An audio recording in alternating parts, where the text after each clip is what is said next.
If you or people you know shop at any of the Dash's supermarkets, please save Dash's register tapes for radio reading.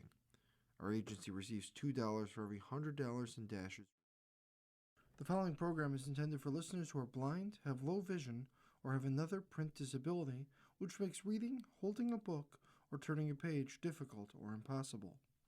The content is copyrighted by the respective publishers. For more information, please visit us on the web at nfradioreading.org. Hello, this is Chuck Stevens, and for the next hour, I'll be reading from the April 15th, 2026 issue of the Niagara Falls Review here on the Niagara Frontier Radio Reading Service. First up, a classic summer ritual. Niagara's last drive-in theater is also the largest in the province. It's an iconic North American summer experience, something one visualizes when thinking of the 50s, 60s, and 70s. The old-time drive-in, once a thriving business model that drew thousands of people, young and old, to outdoor theaters across the continent, have been reduced to fewer than 20 locations in Ontario, and one of them, the largest, is in Niagara. The classic movie-going experience returns this spring, summer, and fall as the Skyway Drive-In Theater prepares for a new season with a mix of films, facility upgrades, and a focus on bringing people together. Formerly named Canview, the Thorold Drive-In originally opened in 1982.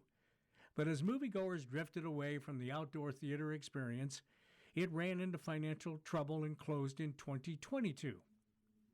In 2023, Canview was purchased by Premier Theaters and was reopened with its new name, offering moviegoers a different way to enjoy films compared to traditional indoor theaters. Located on Highway 20, just east of Highway 406, Skyway boasts 4 screens and room for as many as 2,000 vehicles, making it the largest drive-in in Ontario. It offers screenings of films 4 nights a week, Thursday, Friday, Saturday, Sunday, with the box office opening at 7:15 p.m. It offers screenings of films 4 nights a week, and Premier Theater owners Brian Allen said the drive-in experience is about comfort, flexibility, and spending time with others in a relaxed setting. It's a very different experience. You have your own personal space, he said. It's like taking your home and bringing it to the drive-in.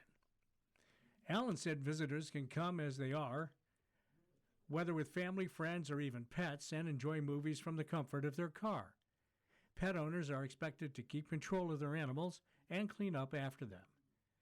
The theater also offers double features, allowing people to watch 2 movies for the price of 1.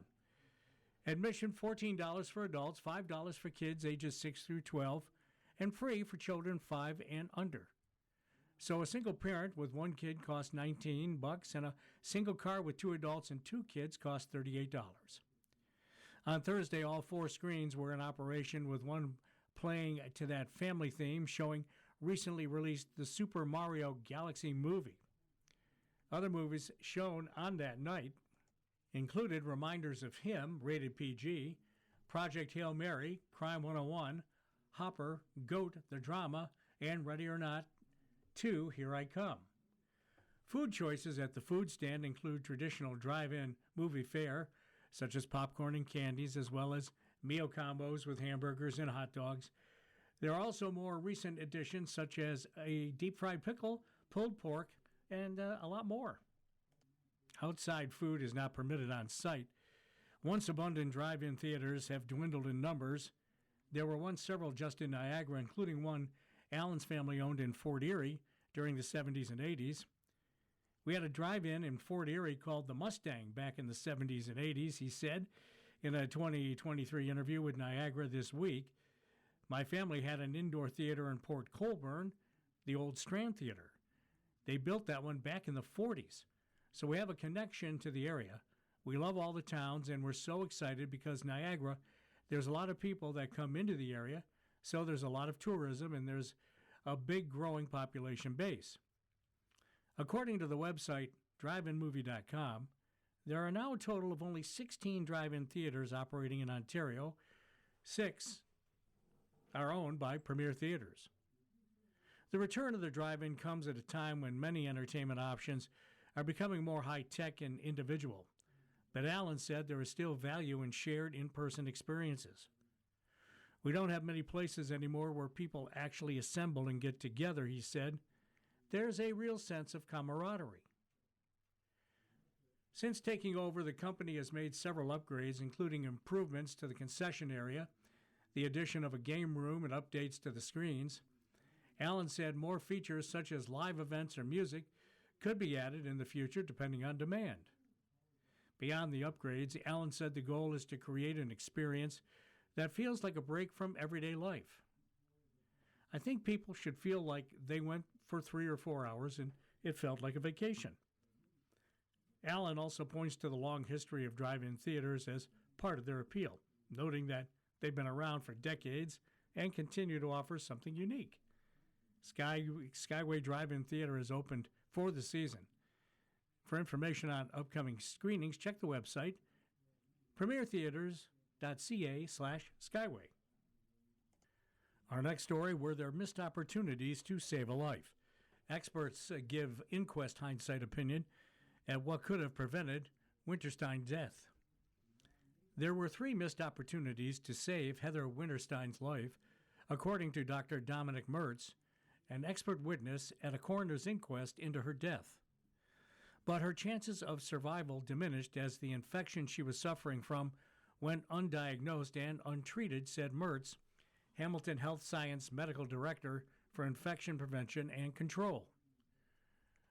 Mertz also works as professor at McMaster University, was called as an expert witness Monday during the 9th day of the inquest, looking into the death of the 24-year-old Indigenous woman at the St. Catherine's Hospital Emergency Department on December 10, 2021.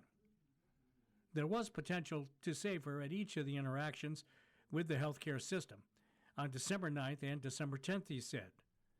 But the earlier a suspected diagnosis could have been made, the more likely it is that it would have changed the outcome. Mertz said the first and most likely chance doctors had to save Winterstein's life was when she first visited the emergency department on December 9th. If there was any suspicion that something infectious might have been going on, which in hindsight I believe could have been identified, then that would have been the moment when they would have had the best chance to intervene successfully, he said. While busy hospital staff did not have clear evidence that Winterstein was suffering from an infection at that point in time, after reviewing Winterstein's case, Mertz said he identified several factors that would have made me concerned that something was going on. He said the increased heart rate at 115 beats per minute and slightly low blood pressure, for which they didn't find an explanation, as well as pain, difficulty moving, and a history of intravenous drug use would have made him suspect. Something hidden is going on here rather than it's just pain.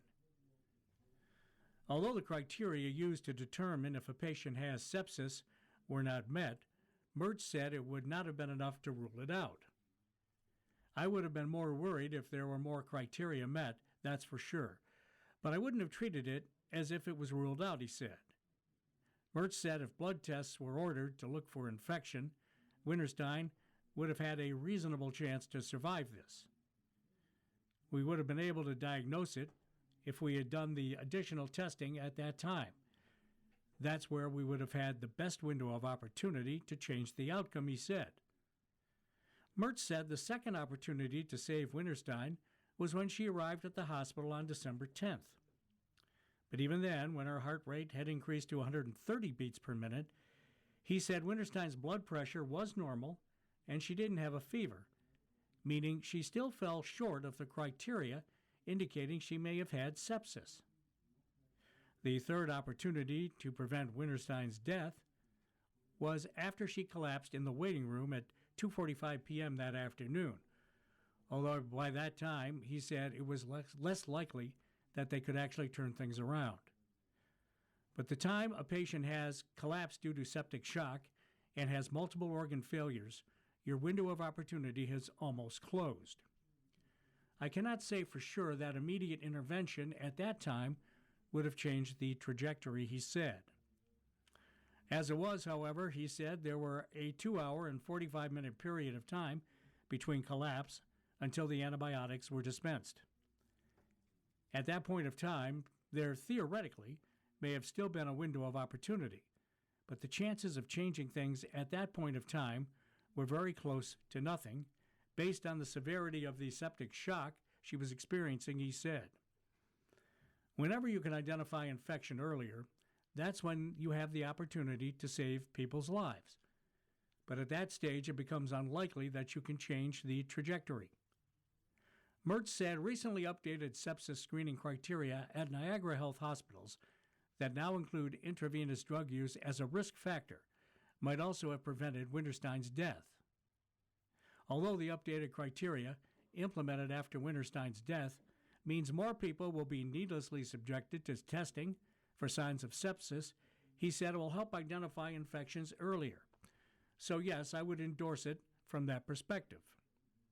Mertz called it very unfortunate that Winterstein's body was able to cope with her infection without showing symptoms. If she had shown symptoms such as low blood pressure and a fever, she would have been picked up by screening criteria, he said. With the benefit of hindsight, I feel I would have dug a little bit deeper there. Jean Lyles, representing the Niagara Health doctors that treated Winterstein, pointed out Mertz is not an emergency room physician and would typically only get involved in the care of a patient when another physician has diagnosed or suspect an infection. You have the benefit of hindsight, he told Mertz, when we're evaluating the care or assessing the decision-making process of a physician. To be fair to them, it's best to try to eliminate that hindsight bias. Inquest counsel Julian Roy interrupted, arguing that Lillis' questions about avoiding hindsight are completely contrary to what an inquest is all about. An inquest is explicitly a hindsight process for us to learn from the tragedy and consider how we might want to do things different, Roy said, adding it's not an evaluation of the emergency department physician's conduct, whether he met a standard of care or should have done something differently. He said Lyle's suggestion is completely contrary to law in terms of what the purpose of this process is.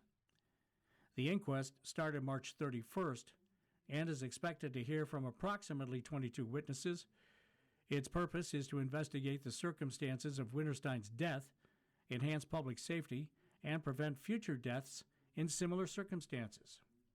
Next up from the Niagara Falls Review, court hears dramatic testimony against Niagara Falls counselor. His fists were coming down on me, 43-year-old complainant testifies. The former partner of Niagara Falls City Councilman Mike Strange testified Tuesday she feared for her life when the Olympic boxer started wailing on her at their Niagara Falls home. His fists were coming down on me, the 43-year-old woman said in an Ontario court of justice. He was just wailing, and he had a look in his eyes that I've never seen before. Strange, age 55, has pleaded not guilty to a charge of assault. His 2-day trial began Tuesday in St. Catharines. The complainant testified she and Strange, her partner of almost 13 years, had returned home during the early morning hours of May 3, 2025, after attending a party at a local service club. She said both of them were under the influence of alcohol. When the argument started, I was intoxicated, but very quickly sobered up when I was being assaulted, she told Assistant Crown Attorney Nicholas Hedges. She said she could not recall every detail of the argument, but it involved allegations of infidelity. She told court she was pushed off a bed and struck multiple times. She said she was bleeding profusely when she called 911. I was cupping my hands trying to collect all the blood, and then the police came. She testified she sustained a bloody nose, a laceration to her lip, and bruising to her head and face. I remember asking the paramedics if I still had my teeth, she said. She testified she discovered several days later she was also missing a large clump of hair from the top of her head. The complainant testified that the defendant, a 3-time Olympic boxer, is taller than her and much stronger. Under cross-examination by defense lawyer Michael Delagabo, she admitted she had occasionally struggled with alcohol issues. She said she could not recall every aspect of the incident and every detail of her conversations with police and paramedics due to alcohol consumption that night. She added her memory of events was also impacted by what she believed was a concussion as well as shock at having just been assaulted. Delagabo suggested that night and attacked the defendant. You were upset at him about his infidelity, the lawyer asked. I was heartbroken, she replied. She dismissed the defense suggestion she fabricated the assault allegation as payback for infidelity and to tarnish her partner's public persona. The only force he used was to push you out of the way so he could leave, Delagabo asked. Absolutely not, she replied. An ambulance call report from Niagara Emergency Medical Services stated the woman had a laceration in her lip-chin area, but no signs of significant trauma, and she had refused transportation to a hospital. I don't agree with this report at all, she said. They left out details. When asked if I wanted to go to the hospital, I said no. I was too embarrassed. I regret not going. I should have gone to the hospital. I was not in the state to make those decisions. Niagara Regional Police Constable Michael Marinuik testified the woman was upset and crying when he arrived at the home. He observed cuts and blood on her face as well as blood on her hands and the top of her legs. Blood was dripping from her face onto her chest area, he said. Court was told Strange also called 911 from a nearby residence following the incident. The officer told court the defendant appeared impaired by alcohol. He did not observe any injuries or blood on the counselor, whom he described as cooperative. Strange has continued to serve on council since his arrest. At a council meeting in June 2025, several people, including a St. Catharines regional councilor, were arrested but not charged inside Niagara Falls City Council chambers for refusing to put down signs that read, "The Women of Ontario Say No." When asked by the Review at the time if he would take a temporary leave until the matter made its way through the courts, Strange said, I am innocent and will still provide quality service as a counselor to the city of Niagara Falls. Meanwhile, a Niagara Falls resident's complaint that Strange breached the city's code of conduct during a meeting was dismissed in January. In a 46-page report presented to council, Integrity Commissioner Michael Maynard said the complaint alleged the counselor breached several sections of the code by inviting members of the Falls View House Brigade, a volunteer service club to which Strange belongs, to attend a meeting last July to crowd out members of the Women of Ontario Say No and prevent them from addressing council and offering to buy them drinks if they attended. The trial continues Wednesday before Judge Stephen Derrick. You're listening to a reading of articles and features from the Niagara Falls Review on the Niagara Frontier Radio Reading Service. Make sure you get our free app from your app store so you can enjoy our streaming content or the podcast on demand from wherever you get your podcasts from.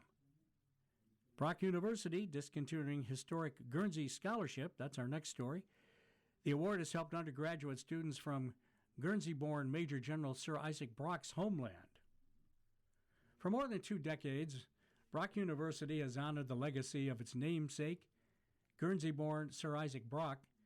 Each year, the institution has offered one graduating high school student from the States of Guernsey the opportunity to move to Canada to study at the university. The scholarship covers full tuition for an undergraduate student, as well as funding for one Guernsey postgraduate degree. The program has helped sustain a long-standing link between the institutions and its historical origins, spanning decades and oceans. But the Brock University Guernsey Scholarship is coming to an end. Late last year, Brock informed Guernsey and current scholarship recipients that it would discontinue the program at the end of the 2025 application cycle, citing institutional and financial reasons. Current recipients are not expected to be affected and will continue to receive funding as planned. Fourth-year Brock student Lydia Dada grew up in Guernsey, the second largest island in the Channel Isles, with a population of about 63,000. The bailiwick of Guernsey includes 6 inhabited islands. The long-running scholarship is well known among the graduating students and is often taken into consideration when planning post-secondary education. It's an amazing opportunity to be able to move and go to university abroad, said Dada in an interview. The international fees and stuff are so expensive that without a scholarship like this, it just wouldn't have been able to be possible for me, and I know for a majority of other students who received the scholarship. To hear she would be one of the last people attending Brock on the scholarship was disappointing but not surprising given the current post-secondary climate. Immediately, Dada reached out to other Brock students and alumni who all expressed a shared sense of sadness and regret that future Guernsey students will no longer have the same change to explore a new country, meet new people, and experience a different education system as they did. Every time I meet someone out here and they ask, "Where are you from? What do you do?" I explain to them the connection of how Isaac Brock came from Guernsey and the scholarship had been linking the island with St. Catharines for so many years. It's been such a historical and long-standing connection. Brock launched the scholarship in 2001, connecting students with Major General Sir Isaac Brock, born on the island of Guernsey, as the 8th son of a middle-class family. Brock died at the age of 43 on October 13, 1812, defending Niagara from the American invasion at Queenston Heights. His military actions earned him a knighthood, a membership in the Order of Bath, and additional accolades. The university, founded in 1964, was named in honor of Brock's leadership and sacrifice. In an email, David Begg, Associate Vice President, International, said Brock values its long-standing partnership with the states of Guernsey and does not take the discontinuation of this scholarship lightly. But the decision was made as part of a broader evaluation of institutional priorities and fiscal planning. We remain committed to welcoming Guernsey students through our regular admissions process, which includes other scholarship and funding opportunities, said Begg. We hope to explore new educational opportunities for collaboration in the future. Follow-up questions, including a request for clarification on why the Guernsey Scholarship was no longer a funding priority, whether alternative funding options have been explored, and if the discontinuation is an isolated incident, were not answered. The state of Guernsey did not respond to a request for comment. The Guernsey Scholarship saw graduating residents apply to the state's Education Council of Guernsey. The candidate who demonstrated exceptional academic accomplishments will be nominated for the scholarship by the council. Dada went through the process and was selected in 2022. Just months later, she accepted the offer from Brock and moved to Canada to begin her studies. I've learned so much both academically and also just grown as a person moving across the world, she said.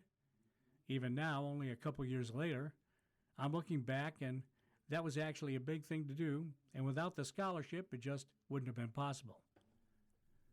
Now, just months from graduating with a degree in history, Dada said the end of a scholarship built on the historical connection between Brock and Guernsey is a massive shame. The scholarship has long maintained a bond between current and former students, carrying on the Brock relationship across generations. Being connected to your history and the place you are is really important. I know for a lot of people it's given them the opportunity, myself included, to move to a new country while acting as a representative of Guernsey, said Dada. I feel lucky, honestly, that I've been able to have this opportunity. The fact I'm one of the last people to receive it, I feel very grateful for my time at Brock, and I'm just sad that the connection will be lost. Well, if you've been enjoying the nice weather, the balmy weather is not going to stick around long. More seasonal weather is on the way next week, potentially including some snow. With Tuesday's seemingly tropical feel in Niagara, sun-starved residents may be tempted to start packing away their winter gear into the closet. The mercury hit 21 Celsius Tuesday, well above the season norm of 12 Celsius, and temperatures are expected to remain on the warmer side for the rest of the week. Environment and Climate Change Canada meteorologist Trudy Kidd said Niagara could see another spike on Saturday before temperatures start to drop again Sunday. And even overnight, when it typically drops to 3 Celsius this time of the year, temperatures are only dropping to about 10 Celsius this week, she said. It's more like our overnight lows are closer to our daytime highs, Kidd said. She warns, though, that Sunday's return to more typical April weather and temperatures might be joined by another seasonal acquaintance, and that is snow. Kidd said there's an overnight low of 0 Celsius with a chance of flurries of rain. And that's actually pretty typical for this time of year, she said. Spring, we can see rain, snow, sharp temperature swings. It's all par for the course. So now's not the time to tuck away the winter gear. Things are warming up overall as we move further into spring, but we can still expect a lot of ups and downs, Kidd said. It's not going to be a smooth climb. I think it's important for people to keep their umbrellas, their flip-flops, their sunglasses, and their winter gear available because we might need all of it, sometimes in the same day. Overall, Kidd said it's expected to be a warmer than normal spring in Niagara, though it may be a bit cooler over the next couple of weeks leading into the first week of May. Precipitation levels are more difficult to predict with any certainty over the long term, she said, adding that it's a good idea to keep up to date on daily weather forecasts when planning day-to-day activities. It's always good to check the forecast often with the swings that we see. Next up from the Niagara Falls Review, the opinion page and the Niagara Voices column, a Second World War POW camp in Niagara, written by David Fowler. If you turn north from Highway 3 just west of Port Colborne onto Erie Peat Road, you'll find yourself at the edge of the Wainfleet Bog, a provincially, regionally, and locally significant wetland that is the largest remaining bog within southern Ontario, according to the Niagara Peninsula Conservation Authority. But this isn't a column about the bog. If you visit Erie Peat Road, you'll see a plaque erected by the Wainfleet Historical Society, which holds the following inscription: Prisoner of War Camp, August 1943 through November 1945. During World War II, 60 German prisoners of war were interned here at Camp Wainfleet, working for the Erie Peat Company cutting peat. Most of the POWs were enemy merchant seamen. As non-combatants, the men were a low-security risk who posed little threat to the neighborhood. Although 5 escaped and were captured, most of the POWs interacted well with the community. Some sneaked out in the evening to go to the movies or a local fair, but sneaked back in again ready to work the next morning. Some supplemented their pay by creating ships in a bottle, which they sold locally. After the war, the men were returning to Germany, but some continued to communicate with local families, and some immigrated to Canada. Erected by the Wainfleet Historical Society for the 75th anniversary of the end of World War II. Much of this information was obtained from Wainfleet residents who lived in the township during those troubling times. I've had the pleasure of meeting 2 of them. Wainfleet's Ken Dable, who died in 2019 at 90 years of age, worked in the bog as a teenager, but still had some interaction with them. He recalled taking his girlfriend to a movie in Port Colborne one evening, and in line were a couple of the POWs. He also related that one of his neighbors would load his trucks with POWs and take them to Lake Erie for a swim. Another neighbor delivered eggs to the camp, said Dable, and a German-speaking neighbor would visit the camp to play chess with POWs. The other individual I met was Rose Zorich, who died in 2025, a few days short of her 101st birthday. She was a teenager living on a farm with her widowed mother near the camp. Occasionally, a couple of the POWs would come over and help with chores on the farm. Zorich recalled that her mother made donuts for the prisoners. Young Zorich became friends with POW Henry, who made for her a ship in a bottle. She showed it to me with great pride. In tiny letters on the bow of the ship was its name, The Rose. When Henry returned to Germany after the war, Zorich told me they exchanged mail for a while but eventually lost touch. During the war, there were 28 main internment camps in Canada for prisoners, and perhaps 40 if one were to include the smaller camps. According to the Canadian Encyclopedia, about 34,000 German POWs were held over the course of the conflict. The plaque commemorating this site was placed in May of 2022 in a small ceremony and is a reminder of major historical events and the part played in them by communities large and small in Niagara. Written by David Fowler, he is a member of the Niagara Voices Community Editorial Board. You're listening to a reading of articles and features from the Niagara Falls Review on the Niagara Frontier Radio Reading Service. Our next article, Niagara's long-term care staff secure a 10% wage hike.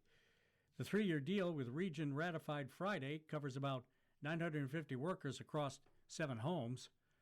Staff at the Niagara Region long-term care facilities have secured a 10.5% wage increase under a new 3-year agreement, following what the union described as a brief and respectful round of negotiations. The collective agreement covers about 950 long-term care workers across 7 municipal facilities in Niagara and comes after the previous agreement expired in late December. The contract was ratified by membership Friday evening.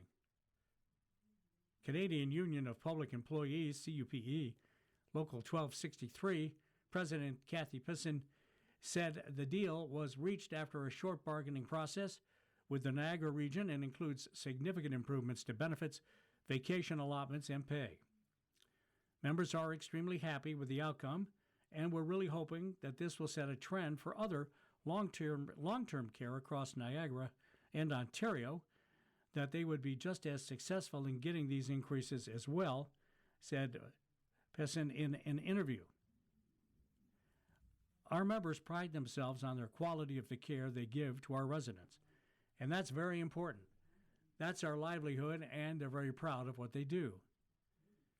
In previous years, negotiations between the region and CUPE 1263 were sent to interest arbitration, but this agreement was reached freely after 3 days of bargaining.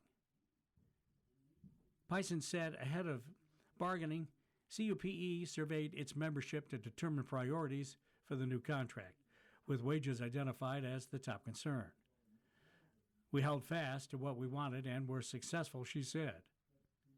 The agreement provides wage increases of 3.5% each year. Members also saw improvements to its paramedical benefits, such as physiotherapy, massage, and chiropractic, aimed at reducing stress and managing pain. Benefits are a big part. People want to stay healthy so that they can work, said Bison, adding, the job is physically demanding. Having the benefits to support that is very important. In a news release on Friday, the union, the collective agreement, will help address the impact of work-related stress, emotional and physical strain, and support its members in providing the quality care residents and their families deserve. CUPE 1293, which represents more than 2,000 members in long-term care and retirement facilities and agencies, including the 950 municipal facilities, said workers face high turnover rates due to burnout and other health and safety issues. Pison said negotiations typically take longer, but described this round as good. She said there were slight word changes during bargaining, but we don't do concessions, so there were really nothing that we gave up. It was a very respectful round on both sides. We went in prepared. Management also went in prepared. We were able to voice our concerns, and they heard us as well as the other way around, she said. We all had our priorities, and we stuck to our priorities, and we were fairly successful. Niagara Region operates 7 long-term care homes across 6 municipalities, including Deer Park Villa in Grimsby, Lynn Haven in St. Catharines, Meadows of Dorchester and Niagara Falls, Woodlands of Sunset and D.H. Lodge in Welland, Northland Point in Port Colborne, and Gilmore Lodge in Fort Erie. Next up from Arts and Leisure, the words on wines. Winemakers team up for a cause. Unique Niagara wines on offer exclusivity at charity wine auction. A who's who of Niagara winemakers have collaborated to make 10 unique wines available only through the Grapes for Humanity fine wine auction. 2 teams from Prince Edward County round out the wines to an even dozen. Each wine was crafted by a team of winemakers, typically 3, who blend their wines together to create rare releases made with the grape varieties that express the best of Niagara. Only 144 bottles of each wine will be on the auction block. Southbrook winemaker Casey Hogan worked with Dean Stoyoka from Stratus and Mark Williamson from Eislers. They each contributed their own Cabernet Sauvignon. We got together in January and tasted the wines to decide how to do the blend, Hogan said. I love working with those guys. It's fun. It's neat to see a blending of our different styles. Everything is donated. The wine, our time, the bottles, and packaging. The wines are called Cuvée from the Heart. These are major, talented winemakers who put all their efforts into producing these wines for a great cause, said Grapes for Humanity founder and acclaimed wine writer Tony Aspler. They have a ball doing it, and it's important they get the recognition of having their pictures on the labels. The charity auction raised $670,000 last year. Wow, with the money going to climate action, as well as humanitarian relief. There are 3,500 bottles on auction this year worth $1 million.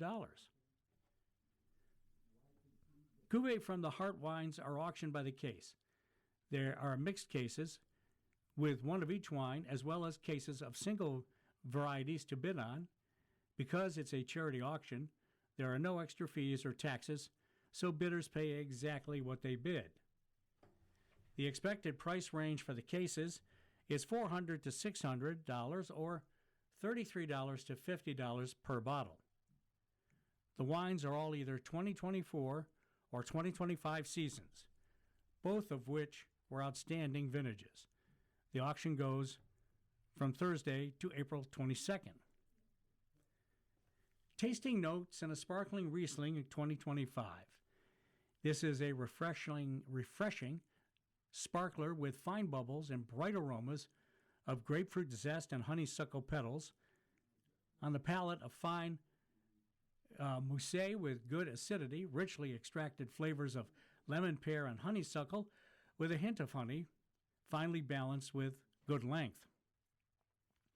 The Riesling 2025, this Riesling balances generous flavors of sweet clover, lemon curd, and green apple with bracing minerality. Bright acidity is beautifully balanced with a bare hint of sweetness.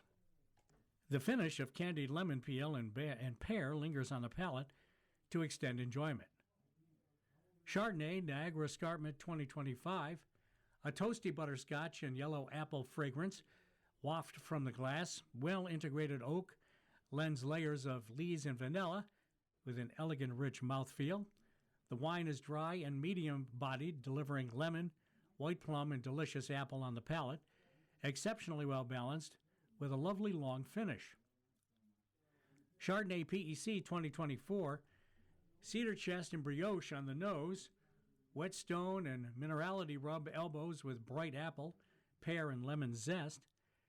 The refreshing fruit flavors are balanced well with light oak and lees on a spine of firm acidity, dry medium-bodied with a good finish. The Skin Fermented White 2024, the wine is a soft golden hue with aromas both floral and spicy. A hint of tannin gives some structure to the complex flavors of rose and lilac, with anise and lychee, well balanced with a lush mouthfeel and fine finish. The Gamay Noir 2024, pale ruby with cherry and spice on the nose. This wine is easy drinking, dry and light with silky tannins. Flavors of cherry, strawberry, and red licorice are carried on well-balanced acidity. Juicy red fruit lingers on a long finish. The Pinot Noir Niagara 2024, aromas of deep cherry and plum introduce flavors of dark cherry, plum, and raspberry. Firm tannins and bright acidity complement the fruit. Well-integrated oak adds a touch of toast, and the finish is flavorful and long, adding a layer of earthiness. The Pinot Noir PEC 2024, medium-bodied and dry. This Pinot Noir brings black licorice, dark plum, cherry, and raspberry. It's savory with herbal notes and drying tannins. Hints of spice from oak add to the complexity, well balanced with a good finish. The Cabernet Franc 2024, deep ruby with rich plum and oak spice aromas, dry, medium to full-bodied with firm tannins and balanced acidity, richly extracted fruit, dark plum, black cherry, pomegranate, and blueberry, well-expressed, spicy finish.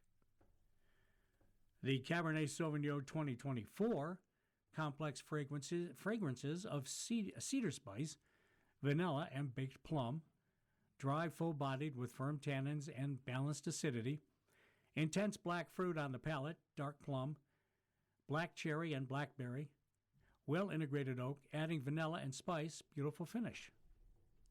The Syrah 2024, fragrances of oak, spice, and plum greet the nose. On the palate, red currant, cherry, and plum with pepper and cedar. Well-structured tannins on balanced acidity, great complexity, and intensity. And finally, the Red Blend NV, deep ruby in color. This is a soft and smooth red blend, a pleasure to drink. Tannins are ripe and oak is well integrated, giving up vanilla and spice. Red currant, red cherry, and pomegranate last on the long finish. It's written by Joe Troyer, an award-winning journalist, wine writer, and author of The Winemaker's Gamble. She lives in the heart of Niagara wine country. To a reading of articles and features from the Niagara Falls Review on the Niagara Frontier radio reading service. From the Canada and the World page, Liberals get back to work with majority after by-election sweep. Prime Minister Mark Carney said Canadians can expect Parliament to be more substantive and less performative now that the Liberals have a majority government. There's a difference between real testimony, real substance, getting to issues, debating aspects of law, advancing. That's the job of parliamentarians, and showboating, he said at a news conference in Ottawa on Tuesday. The governing party held on to seats in 3 by-elections on Monday, in Terrebonne, north of Montreal, and Scarborough, southwest, and University Rosedale, both in Toronto. Once the winning candidates are sworn in, the Liberal benches in the House of Commons will have 174 MPs, 2 more than the minimum needed for a majority. Those bolstered numbers, 5 more seats than the Liberals won in last April's election, come courtesy of the 4 Conservatives and 1 New Democrat who have crossed the floor since November. Carney said the government is open to ideas from anyone and promised to work collaboratively with the other parties. But that spirit of collaboration hasn't warmed the public discourse between the Prime Minister and official opposition leader. Conservative leader Pierre Poilievre accused Carney of manufacturing a majority Canadians rejected in the last election. He did it through dirty backroom deals against the interests of the people with the help of politicians who betrayed their voters and their citizens, Poilievre said in the House of Commons on Tuesday. Carney said his government's new power is the product of increasing support for Liberal candidates in the by-elections and defended the practice of crossing the floor. Canadians elect deputies. Deputies vote with their conscience and support the program that they see best for their constituents and for the country, he said.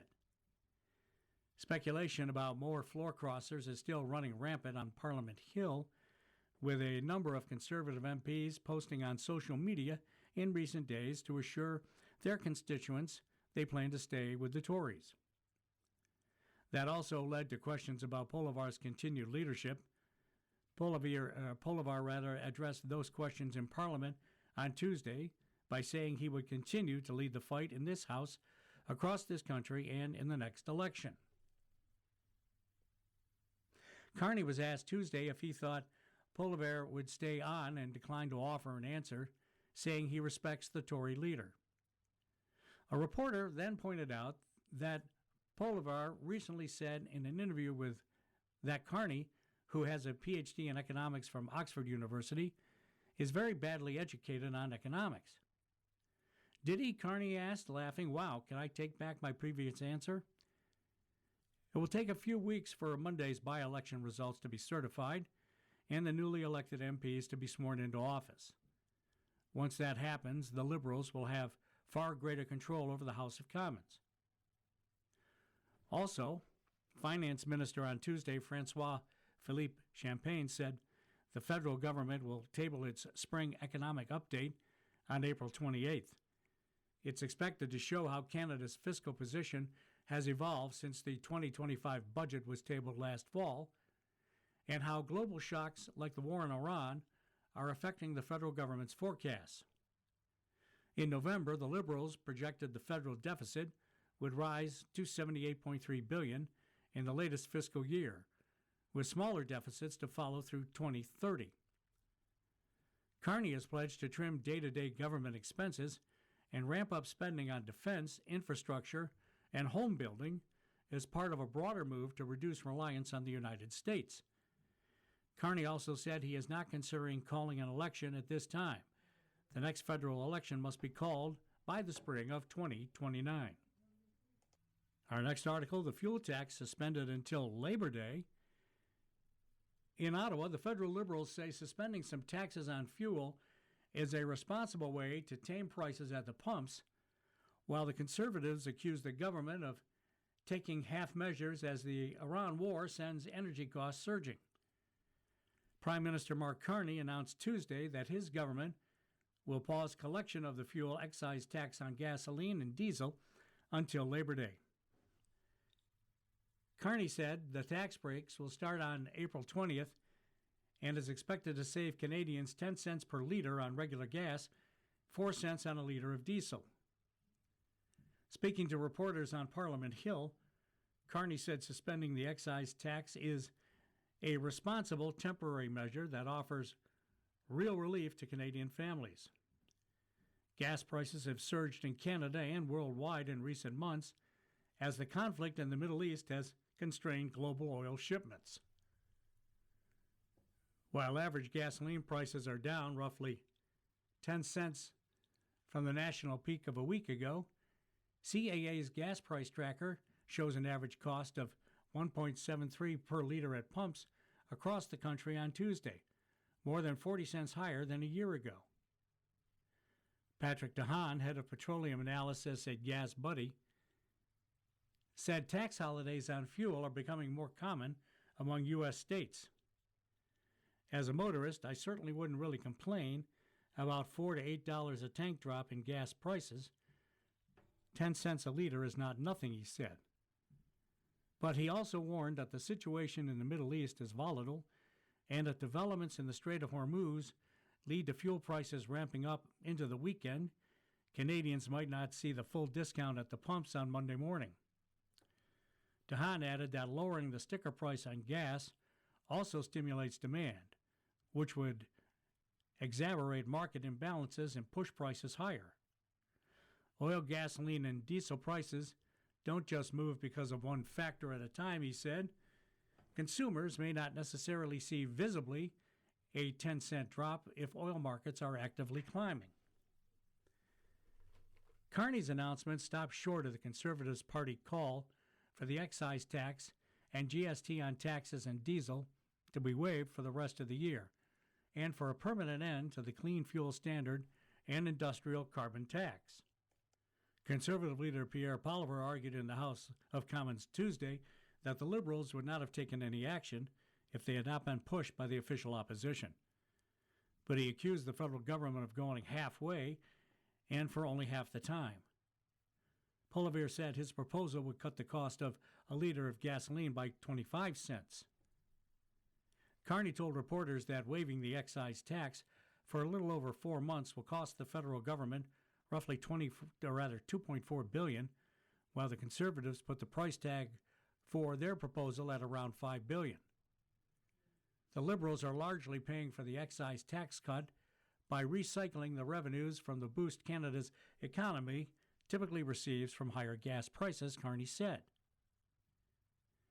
Poilievre argued Ottawa ought to go further and use the higher tax revenue to offer Canadians a steeper break at the pumps.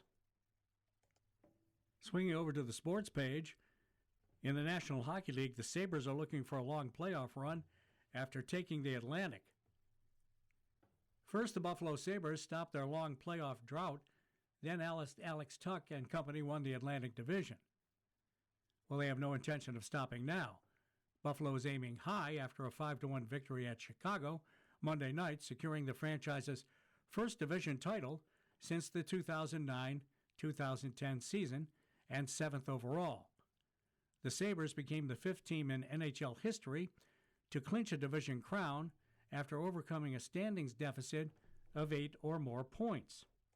It feels really good, but we've got a bigger goal in mind, Tuck said. So get some good momentum going into the playoffs. It doesn't mean anything if you don't lift the ultimate trophy at the end of the year. Buffalo, at a record of 50-23-8, has never won the Stanley Cup. The team finished 7th in the Atlantic Division last season, but this group of Sabres has been on a roll since December. With Tuck and Tage Thompson leading the way, the Sabres cruised past the Blackhawks to improve to 39-9-4 in their past 52 games. They reached 50 wins for the third time in club history, also accomplishing the feat in 2005-6 and 2006-7. The reason has been a total team effort, said coach Lindy Ruff, who is in his second stint with the Sabres. Buffalo clinched a playoff spot on April 4th. The previous playoff appearance for the franchise was in 2011, when it was eliminated by Philadelphia in 7 games in the Eastern Conference quarterfinals. The 14 straight seasons of futility was an NHL record and one of the longest active streaks among the 4 major North American sports, ranking second behind the National Football League's New York Jets, who last qualified for the playoffs in 2010.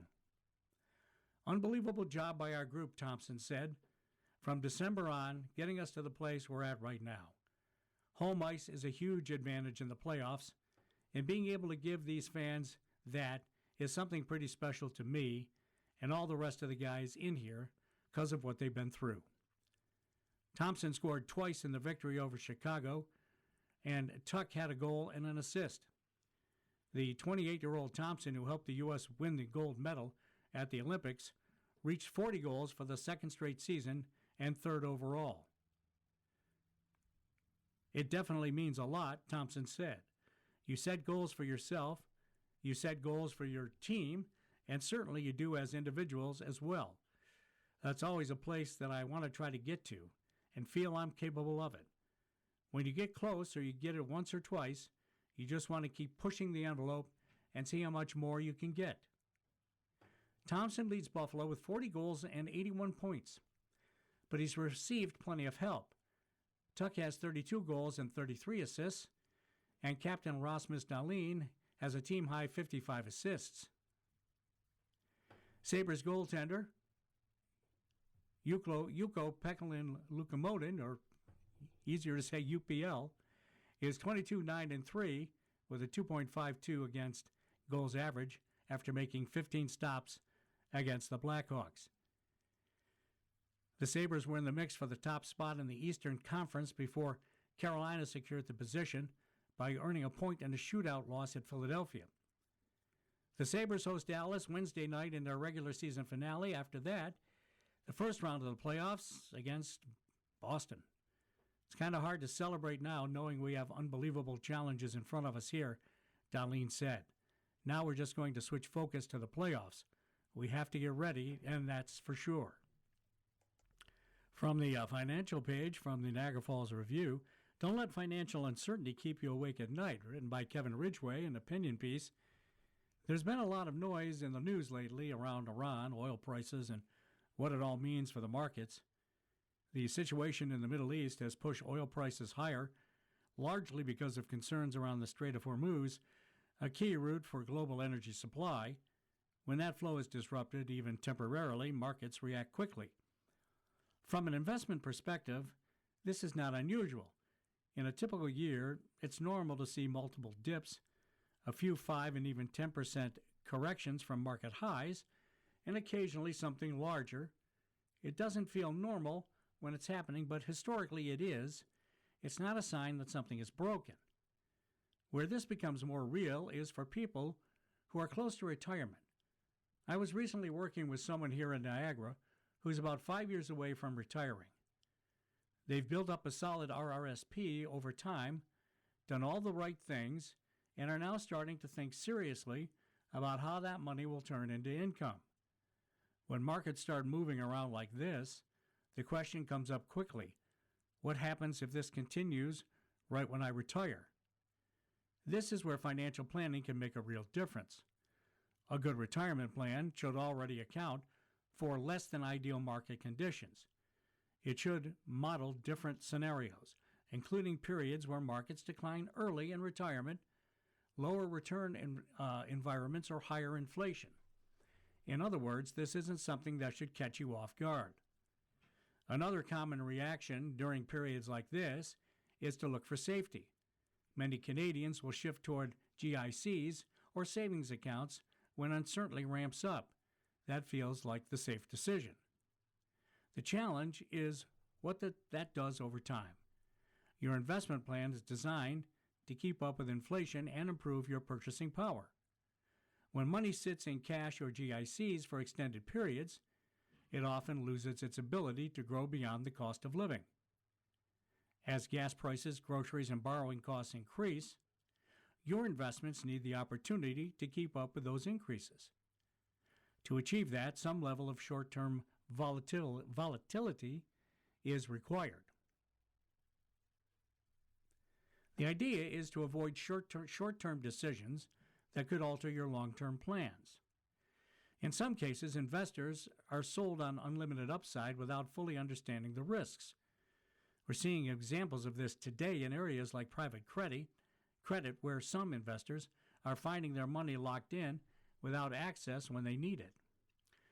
A big part of this came out of the real estate boom during COVID, when demand was high and opportunities looked attractive. Institutions capitalized on that by offering private credit funds to retail investors, often without investors fully understanding the risks or the lack of liquidity involved. Avoiding those types of mistakes is far more important than trying to maximize every return. We've seen this pattern play out many times before. A geopolitical event creates uncertainty. At the same time, the underlying driver of markets, which is earnings, continues to trend higher. Businesses adopt, adjust, and keep growing, even through periods of disruption. That doesn't mean the path is smooth. It rarely is.